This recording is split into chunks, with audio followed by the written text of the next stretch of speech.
Do you ever wake up in the morning and say to yourself, what in the world is going on? The whole place went to hell in a handbag and you don't even own a handbag. I'm telling you, if you want Xanax through your hearing aids, then this is the thing you should do. You should listen to the Randi Lupo Show because she covers everything from comedians to writers and everything in between. She's entertaining and informative at the same time. She's everything that you wished your mother-in-law would be, and she isn't. But Randi, she was born in Brooklyn, New York, a different Brooklyn than most, a 2 bears over. Randi brings his unique outlook to the show, and Lord knows we do need a different outlook. So now, put down your lattes, get your fat ass sitting down wherever you are, because you're about to see and hear something you never heard before. And that's our host, Randi Lupo. Hey everybody, welcome back. We're starting part 2 with our special in-house guest, Bo Blaze, everyone. Hi. Hi. I have to be honest with you. I almost shit in my pants this entire week. I was so nervous to do this interview. First one was entirely stiff. I would say the first one was simply informational. Yeah, we did a lot of we got a lot in one. A lot covered, right? A lot of yeah. very serious information. We got a lot out. A lot of serious information. Now I want to tickle you, Bo. Oh my goodness. Now I understand you're into tickling. Well, How'd you get started in this? Could you just tell me? I like reaction. It's me. You like reaction. I like reaction. Is that what this whole thing is about? Reaction. People want another human reaction. Yeah. Is that what this is really about more than anything? I really do. I think that a huge part of it, when I in my book I talk about it, that's what, if you come to just the pure genesis of it, is reaction. I think that we certainly have fetishes for things, but I think what people do, BDSM type play and things like that, I think it's about, mattering somehow to some, like a human getting someone else's reaction. I think it just boiling it down. Is that what teasing and tormenting people is all about? They just simply want a human reaction. They want a reaction. I really think it's like attention seeking almost. I think in a lot of ways. I mean, it's deeper than that, but I think that there's a lot of that right at the core. Right. Did you get attention as a kid? I guess not as much as I would like. I mean, I was always like a clown, Were you a weirdo or just a fun love? How would you describe yourself as a kid? Well, I mean, I was brought up very normal. Because I was a weirdo, so I'm asking. Like, it takes one to know one. I think that it's. I don't know if I'm very well adjusted, as you could see. Very well adjusted. Absolutely. I wear lace doily shirts. That's a sign of my well adjusted. Doilies are very elegant. They are. Okay. They're very elegant. Very elegant. I don't know. I think I lived a pretty normal suburban New Jersey childhood. But definitely a little bit more on the weird side. I played sports, but when I got to high school, I kind of abandoned it and hung out with all the burnouts and, but yet I was in acting, like I was in theater, and I did that too. Yes. Cool. So you were in all the school plays? Yes, I was. Do you sing? I do. You dance? A little soft shoe. No, I don't know. Not very well. But yeah, I mean, I did all those things. I think. Well, we talked a little bit about it in the last one, that I think people who open themselves up in general tend to open themselves up also sexually and open themselves up to more things in life. So what is this about this? I can't even say the words BSM, DM, ABCDC. LGBT. I'm horrible with acronyms. That mostly because I have an 86 IQ, but I like to think of myself as gifted. I'm also sitting on 2 pillows because I'm short-waisted, and I'm like, I can't. So this is like a little weird sensation. Together? I'm like, I feel like I'm on a ship. We're doing a scene. We're doing it together. Right. So look, come on, talk to me about toys. Show me some fun stuff. Tell me. I don't have anything with me, but I mean, anything can be a toy, right? Like what? Give me some examples. You have to understand, I'm an oppressed, suppressed white woman. I have no imagination. So talk to me like I know nothing. Here's our paddle. Oh, okay. So you put your tush over here. Yeah. And then there we go. See, there's a toy. We just made one. So that's like improv. You could just do it on the spot. Like I could take this plant and just like start whacking you. Well, that might not be as safe, but Oh, wait. Do you have a safe word? Well, we should say safe word. It could be our safe word. Safe word is the safe word. Yeah, that's what we'll say. Okay, but I will not strangle. Right. So wait, do you want me to hit you with the book? Yeah, please. All right. So wait, what's your safe word? On. What's your safe word? Safe word. Okay, so put your hands down on that. Okay. Okay. Now you ready? Safe word. Oh, Okay. is that good? Did I do it right? I don't know. Did it feel? All right, there's no rules. How did It's it only about consent. Just Oh, I consent. forgot to sign the contract. How did it Fuck feel? me. You don't need a contract. You don't need a You know, it's hilarious. Oh, it was wonderful. I thoroughly enjoyed it. I wanted to ask you to do it 10 more times. You know, would people always think because of like the 50 Shades of Grey that like, you know, there's a contract, like when you decide to hit somebody with a book on the tush, you got to make sure they have it in writing in triplicate, but that's not the case. It's great to negotiate. It's great to, you know, talk about all the things you might be interested in with your partner, but on the same token, it's supposed to be fun. Like I love it. We're just having a good time, right? It's fun. You know but what? That's what I it's am about. so hungry. Can you incorporate food into this? I'm Sure. always hungry. I can.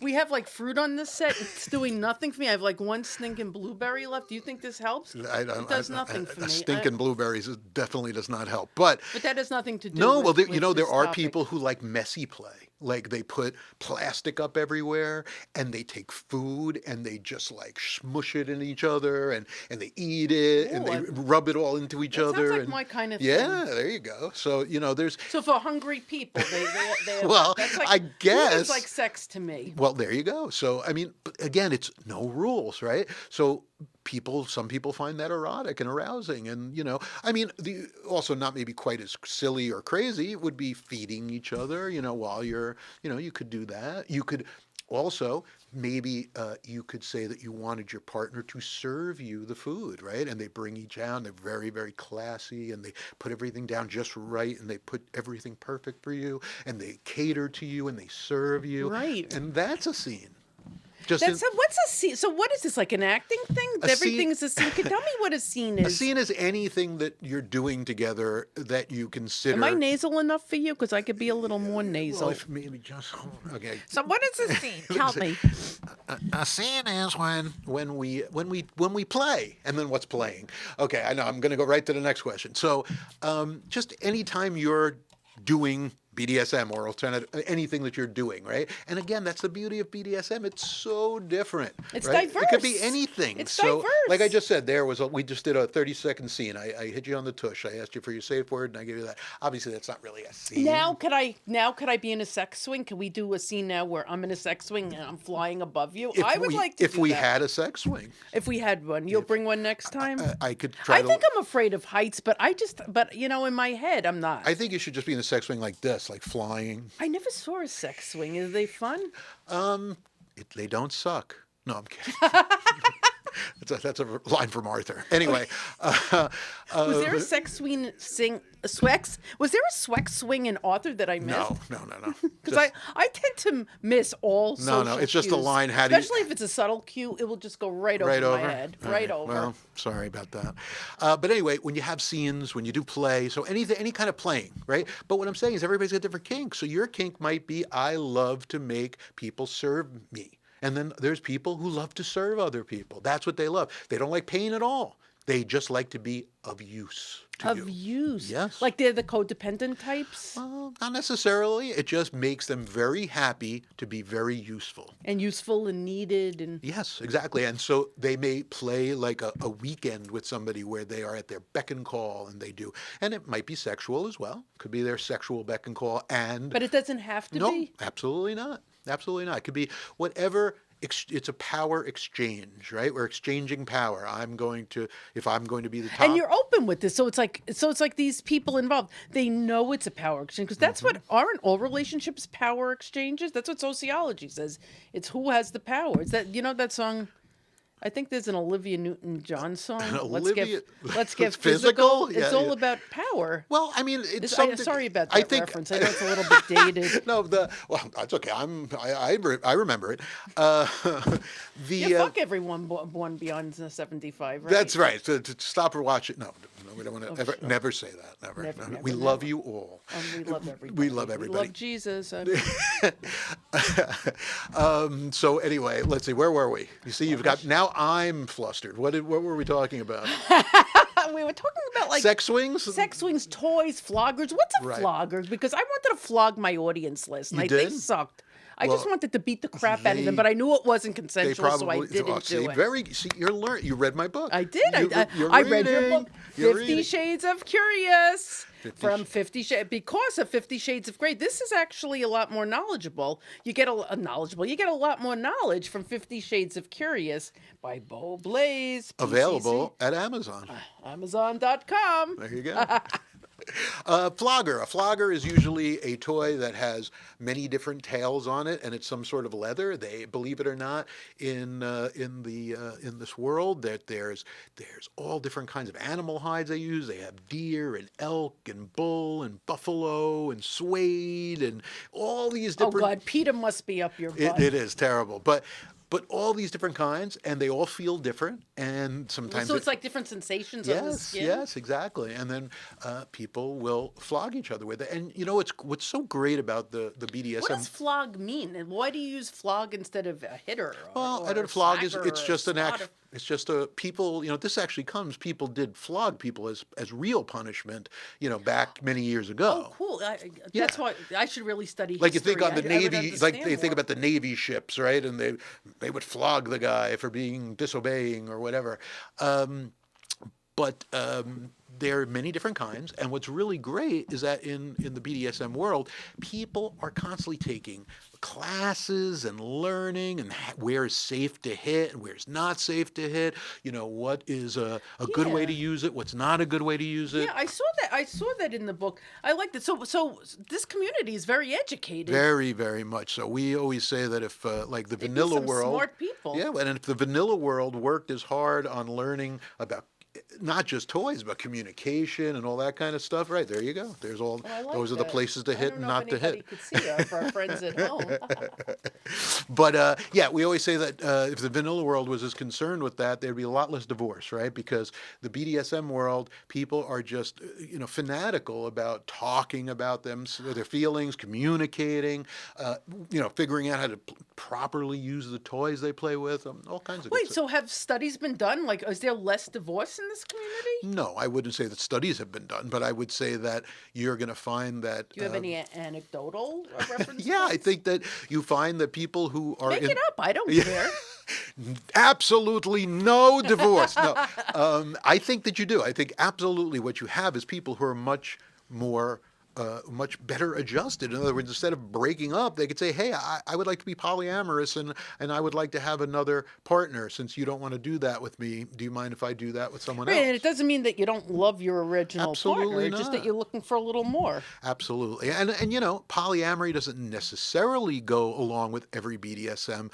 Absolutely not. There are definitely monogamous couples that are into BDSM, of course. But the point being that in let's say the community at large, I'd say you'd see a lot more polyamory in the BDSM community than you might the vanilla world, right? Or just the everyday person. So there is definitely a lot more.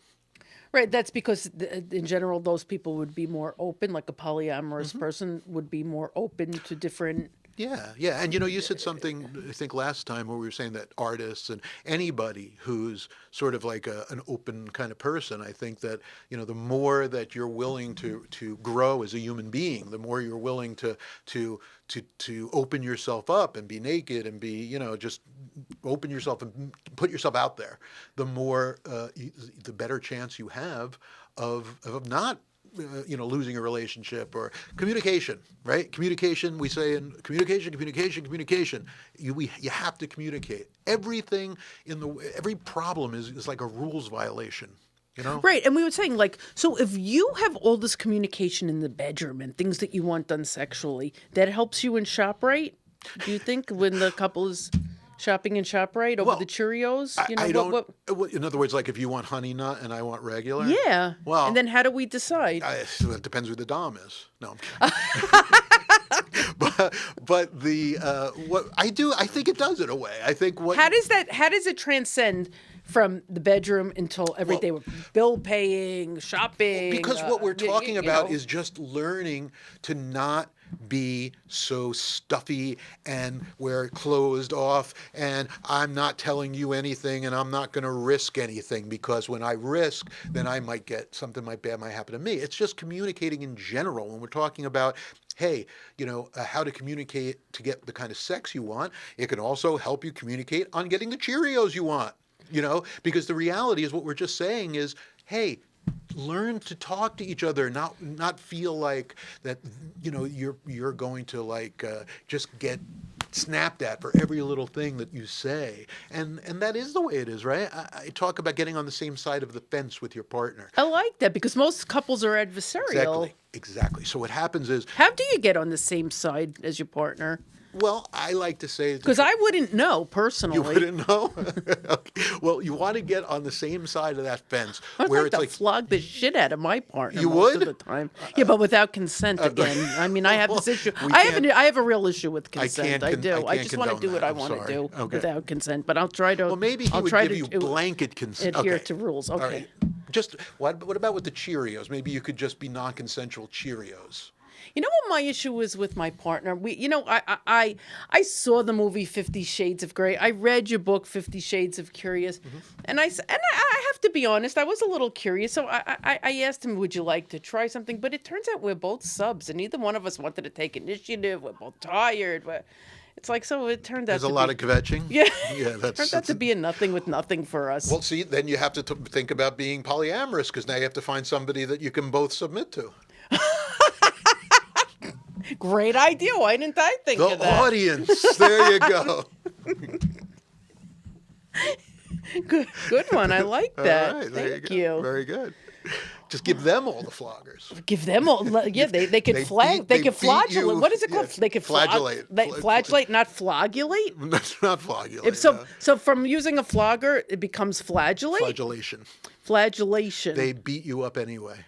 They the do. audience, They beat so- me like a dog. There Oh, you it's, go. but I love it. I love it. I can't get enough. See, so then Clearly, I'm really a sub. you're a bottom. There Yeah, you go. I get clearly. Sometimes I think I'm a top, but I guess I'm really a bottom. I don't know who the hell I am. What do you do if you don't know who the hell you are? You don't worry about it. You just don't worry No, about it. because the reality there are is there you are might no worries in this no, world. well, because the whole point is to just explore and have fun.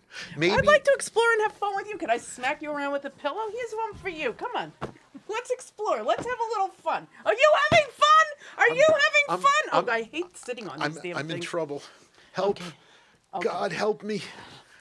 God helps those who help I themselves. have to say that is the first time I've been non-consensually abused in Are you okay with it? Sometimes you need a surprise. Well, there is a difference between having fun and non-consensually hurting somebody. So obviously, clearly that was playing and having. Yeah, because it was a just being- pillow. There's only, dust and feathers in Remember, it. we try not to also, I think, take ourselves too seriously. That you're bringing up something that's a great point. Exactly. There might be people. I never take myself too seriously. But there actually I have might to get the other side You gotta even get that? now. Okay. Yeah. There are people in our world though that do sometimes. Like they would actually be like, "How dare you hit me with those pillows?" And that's it would just make me want to do it yeah, I again and bet. again and But again. that's the idea is just having fun. Really, it's having fun and connecting. What we do is about connection. It's really it is. It's about connecting with somebody. I love to connect to people. Well, there you go. So it's just when You like to connect to people? I love to connect to people because the idea is each human being is another awesome, interesting, And new idea. this is gay, straight, singles, doubles. It doesn't matter. It's doesn't ever matter. transgendered, questioning, queer, whatever.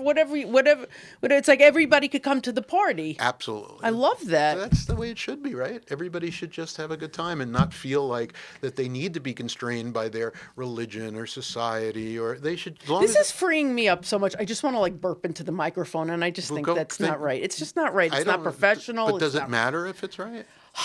If you want to be, if you can't burp, I don't want to be right. That's what I say. I just want to be my authentic self. Yeah, that's why I think you should be. There you go. But that is part of, a big part of this, of people being able to just be their authentic self. It's really not that different from comedy, I mean, when you were... How do you think? Explain. Because when you're a comedian, that's what you're really going for, to be as much of your authentic... The great comedians are all Authentic and ridiculously truth-tellers. honest, right? And Yes. they bare their soul, and in this world, you're taking that risk to say, this turns me on, even though I'm really embarrassed to say it, and you're taking that chance. And So, what happens like at these meetings, like these what is it called? The Spiegels? What's your meeting called? I don't know how to pronounce it. Well, it's to make it easier for you. They also call it TESS, TES. It does stand for the Eulenspiegel Society, but it's TESS.org, TES.org. It's the oldest. Wait, test.org? No, just org. Oh, org. www.test.org.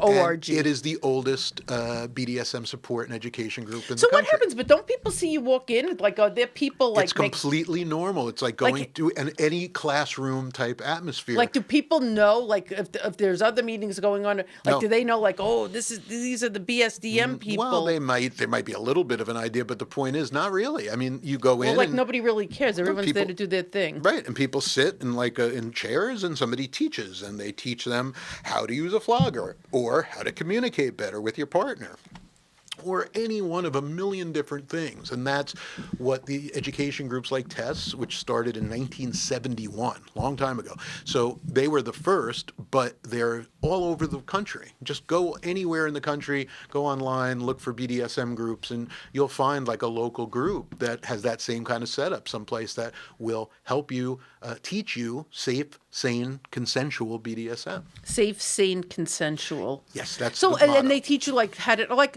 I remember reading. He said you can get hurt just like playing football. You can get hurt. So it's like it's a risk you take, but if you learn it properly, there's less of a risk. Yes, absolutely. And you make a really, by not even knowing, you made a great segue because... Oh, I know everything. You know everything? Okay. I know everything. There's also another group that says we can't be SSC, we're going to be RAC, which is Risk-Aware Consensual Kink. But in my book, what I say is... forget all the semantics. We'll just shove it all into one thing, and we'll sail away on the SS rack, safe, sane, risk-aware, consensual kink. And then we'll just use everybody's ideas, and everybody will be happy because it is all important. It's also important that you're risk-aware, but it's also important that you're safe and sane. Some people say you can't really be safe. It's impossible. How can you be safe? But the idea is it's just semantics. Because we're saying is try to be as safe as you can. Try to be as safe as you can. I like the part in the book where it says aftercare.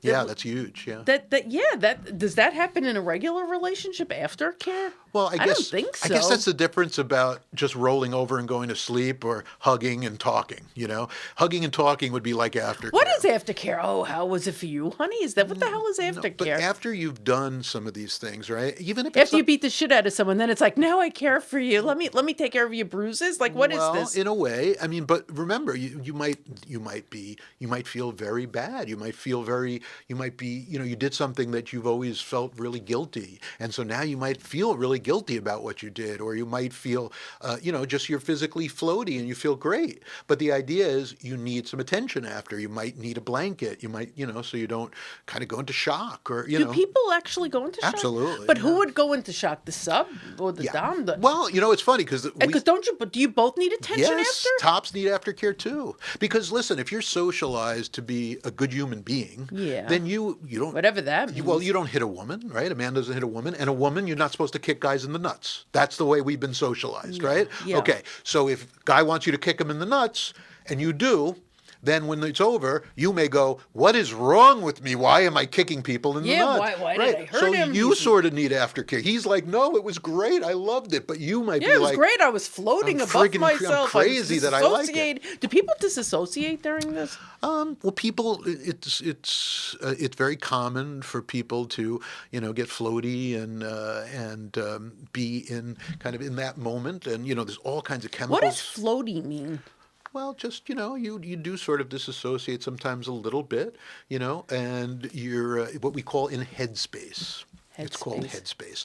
And that's where all the chemicals are going off in your brain. Remember, pain brings out chemicals. And is this part of the main reason that you'd want to do this, to get that chemical reaction? For some people, that is a huge part of it. For others, it's not necessarily, especially, let's say, the top. But tops kind of go into their own top space, too, they call it. Tell me about top space. It's a very, usually a really sharp focus. You really are blocking out everything. It's just you and your partner. Is it almost like a meditation? Mm-hmm. Yeah, it really is. In other words, it's very much that way. And a lot of the things we do, like if you're playing with a flogger, let's say, that can be incredibly meditative in the sense that it's and it's very rhythmic and very... How do you learn how how to control it? You go to tests and places like that. And that's the great thing about this, is that people are usually very happy to share and teach what they know. And it's really, in general, a very friendly community. Now, is it like a CPR class where you're practicing this on test dummies, or are you doing it on people? Sometimes it's on people. Sometimes it's just more of a factual class where people are giving you information. Sometimes it will be done in a way that you're using somebody from the audience. Sometimes it's even where everybody practices on each other. So it's endless, really. It really depends on what you're teaching and how best to get that across. Sure. That's very interesting. Yeah, it's good stuff. Very interesting. I liked it. How, let me ask you, how are you so open about this? Because so many people are repressed. How were you born into this world just like an open vessel? How did you get so open and you're teaching and you're coaching and you're demonstrating and I was in the music business for quite a while. And so I started out running away to join the circus, basically, right? Sure. So I had worked in the music business. I was 15, roadieing when I was a kid, and did that for a very long time. And so that's a big part of it. But I have to say that when I left the music business, it was extremely devastating to me as a person, because my whole identity since I was like 14 years old was about being Bo, the music business guy. Yeah. And it was really cool because that's the point in my life where I could have just sort of regressed back and died and just watch TV for the rest of my life. Right. Or do I move forward? And luckily, I wanted to keep learning as a person and keep moving forward. So the reality is, it doesn't always come easy. I've definitely had to question and make an effort over the years to be more and more and more open. And it takes sometimes, it's hard. We all have that inside us. I was, regular normal childhood. I wasn't brought up like a Zen master, right? So, so the reality is I have all the same fears and concerns, but it's just like we were saying before off the air, that when somebody like a Louis C.K., when he first starts being a comedian, he's good, but then he loses it all and he becomes amazing, but he needed to do those years and years and years to finally be brave enough to let it all go. Right, and to tell the truth, yeah, to be and totally honest, and that's where the real funny comes. And that's what I would like to at least think is where, my journey, that it's been to keep growing and growing and analyzing myself and kind of losing my fears, lose fears, seek truth. That's, my little motto there. So I love it. I'm just curious about I don't even know how to say that. What is it, polyamorous or polyamory? Many loves, like we were talking about. How do people deal with the jealousy? Well, that's a big misnomer, because people think, you guys aren't even jealous? Of course we're jealous. People are always jealous. That's the human element. You can't. That's the human condition. You can't not be jealous sometimes. Although there are the rare person who has just literally zero jealousy, and we call people like that. It's compersion. Compersion. People who love to see their partner just have pleasure. And there are those rare people who they'll sit there and watch their partner play with somebody else or have sex with somebody else, or they just love it. They just love to watch their partner happy. But aren't they getting something out of it? Absolutely. Maybe they have voyeuristic tendencies. Well, that's it. They're getting something out of it, that they love to see their partner happy. But so the point is that you don't eliminate jealousy. You communicate so that you make it manageable, and there's so much trust built that you have much less, in the sense that if you're with a partner and maybe in the beginning you might say, well, I don't want to just go crazy and just play with everybody. This is all new to me. Why don't we just say that we'll find partners, but each other has to agree that that partner's okay, and we'll never be with somebody the other one doesn't like, and maybe we won't even have sex with the other partner. We'll just, not yet. We'll just, we can be sent, whatever. The point is, you make all these rules. That's fine. And it's up to you, up to you as a couple to make those rules together, right? And remember, polyamory is a lot more than just couples. In other words, but what I'm saying is, if you're coming from a couple situation and you would like to be polyamorous, you can make rules and do whatever you want. There's no rules, just consent, right? So, but polyamory is much more than that. Polyamory is 3 people, let's say, in a triangle, and they all love each other equally, and it's really 3 equal people. Well, in that case, there is still going to be, even then, some jealousy. Maybe you pay a little more attention to this one than that one, and then this one feels a little bad. So what do? You communicate. You have to learn that instead of eating it and going, you go, hey guys, it really kind of hurt my feelings yesterday that you guys were I felt left out. That's what So you got to give a series of I statements. But you have to have you have to be brave. You have to be able to open and bare yourself enough to say, I felt bad. You made me feel bad, and then let them say, oh, well, we didn't mean to make you feel bad. We'll change next time. We won't do it that way. Right, and that's at least what you hope the response will be. Sometimes it's not, but at least it's honest. At least the person saying, well, that's how I feel, honey. I'm sorry. But that at least gives that person a chance to say, well, this isn't for me then. That's okay too. Right, you're right, because it all goes. Honesty. All goes. It's all about honesty and communication. I like that. I have to ask you something. I like to ask a lot of questions. When couples who are into this life, it's a lifestyle. Sure. Would you say it's a lifestyle? Yes. What if they have children? How do you be honest with and communicate this to the children? Is it something that the children don't need to know about? Does it depend on their age? What is your take? That's on a great this? question. It's a great question, and I would say first, as far as on one hand, you don't go to your mom or your sister or your friends and say, oh man, my boyfriend and I had the best sex last night. It was great.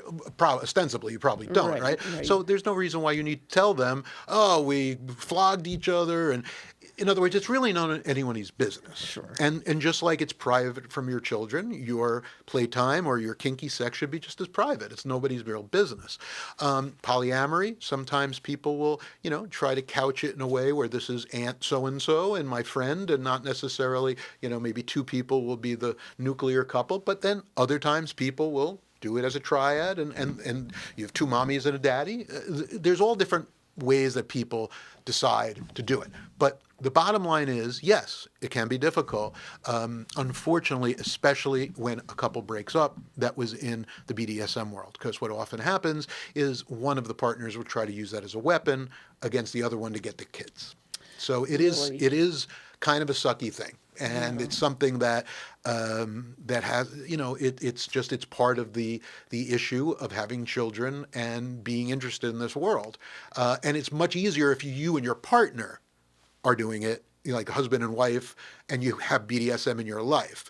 If you're doing it outside, you're a couple, let's say, and then sometimes you do open yourself up, unfortunately, to people making claims or calling police, or it can definitely it has been known to be that way. So you really do have to be careful. You have to be especially careful when children are with children, and you should obviously, and you should be careful in general. But I'm saying it's very much like sex. You wouldn't be showing your kids your sex either. So lock up your dildos, put them, lock up your vibrators, put them in a locked thing. It's not for kids to see. It's non-consensual to be showing children this stuff at that age. Absolutely, any age, children. Yeah. Thank you. You're welcome. You. That was really helpful. Well, I'm so happy you came. I hope you'll come back. And I would love to. I see our energy, like we shot it in the beginning. Now we've really calmed down. Now we're sort of tired. Now we're tired. It's my age. Now we have to rest. Yeah, we have to rest. But wait till we'll do another one. We'll do another one. You're going to bring toys next time. You'll show us. Will you demonstrate next time? I might. Sure. We could talk about that. We'll negotiate. We'll communicate about negotiating is a big part of what we do. Got to negotiate. We could talk about negotiation too next time. I'd like that. We could do that. All right. We could do that. Thanks again, Bo. Thanks for coming. My pleasure. Thanks for being here. Bye. Bye. Hey everybody, thanks for watching the Randi Lupo Show. Thanks for checking out the show. Be sure to follow Randi on Twitter at Randi Lupo. Visit her website at randilupo.com. Thanks to Broadband Box Office and VK Media. Have a great evening.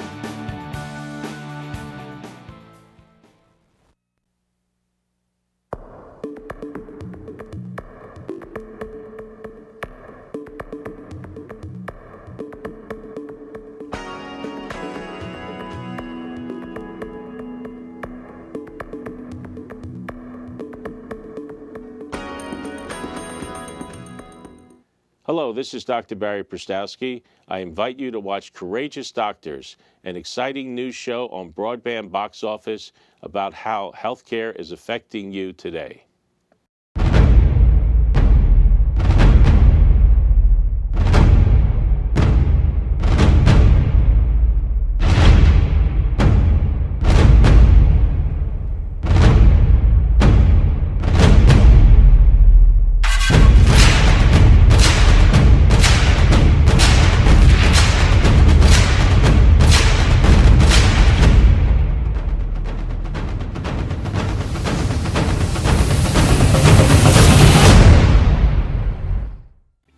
I'm Lou Cecenia. And I am Daisy. And check us out at the Greater Jersey Buzz.